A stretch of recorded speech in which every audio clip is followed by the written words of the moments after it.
Today I give our pedal boards a major power upgrade. So the units I'm upgrading our boards to are the Ciocks DC7 power supplies. It's pretty amazing how much they can power. I didn't realize how much power they were capable of doing. I knew that they could power, you see a lot of people using them in the racks to power their quad Cortex. You see a lot of people using, I have one on my kind of inspiration pedal board, and it just outputs a huge amount of really clean power. And I think that when it comes to power, there's regular power and then there's really good clean power. And you may not notice it, but when you have clean power, it can actually make a pretty big difference. So today I'm upgrading our boards, and they're all getting the new DC7 power supplies. The quad Cortexes are going to be powered with the Crux, and then I'll be powering my Sennheiser wireless unit with just one of the regular outputs.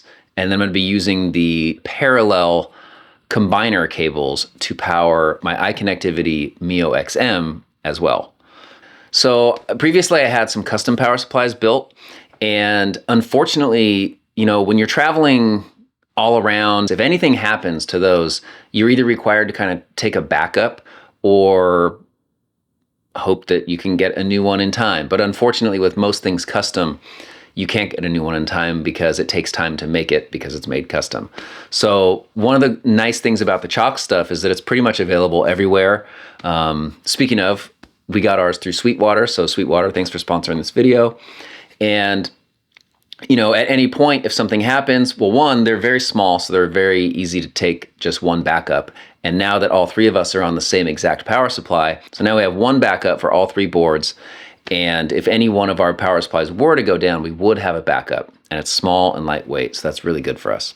Two, clean power is very important, obviously. Everyone knows that. There's no dispute. You have to have good power, and especially when your board is being powered by one power supply, you have to make sure that that power supply is rock solid. Okay, so moving on to the board, what am I powering with this power supply? It's pretty insane, actually.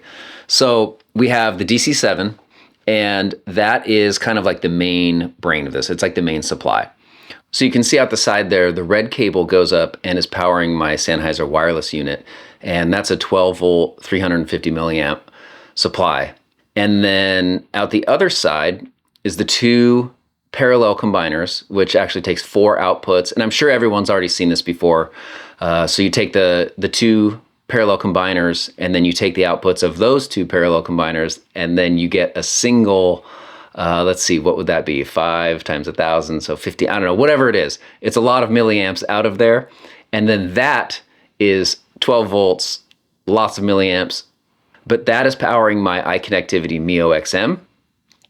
And then the 24 volt output that comes out of the Crux is powering my quad Cortex. So that's a lot of power to be coming out of this one unit, and it's absolutely insane. So one other extra upgrade I did is I swapped out the IEC connector that supplies power to the board with a PowerCon connector. So I was always a little skeptical of PowerCon. Just if I'm anywhere around the world, I could get an IEC connector and I'd be fine. But a PowerCon, if something happens to it, it's not a cable, it's not a connector that's carried everywhere, and it's not super easily available. But one day, one of the pedal boards vibrated loose and the power cable actually came out. So that's when I decided to switch us all over to PowerCon cables. So you can see here that I've switched out the supply, the inlet for the Temple board with the Temple branded PowerCon connector, which is actually, it's actually really nice. So, and you can get custom cable lengths made for these obviously too, which is really nice. So I think the one I have currently is 6 feet, and that's great for me. And while we're on the topic of kind of getting cables, you know, readily available anywhere around the world, one thing that I've done here is on the side of my pedal board is I've converted the MIDI outputs to function over XLR cables. And the reason is if for whatever reason a MIDI cable gets, you know, snipped or crimped in a cable bin or stepped on, or a light falls on it or whatever, if the cable breaks for whatever reason, every venue has 25-foot XLR cables. So it makes it very easy to just pop in an XLR cable and then we're up and running. So now that they just run on XLR cables, one, we bring our own XLR cables for the MIDI, but if anything were to happen to it, the replacement would be an XLR, which would be very easy and very fast. So yeah, that's the power upgrade. And thanks again for Sweetwater for sponsoring this. And links to everything that I used in the upgrade, as well as everything that's on my pedal board, will be down below. Thanks for watching. See you next time.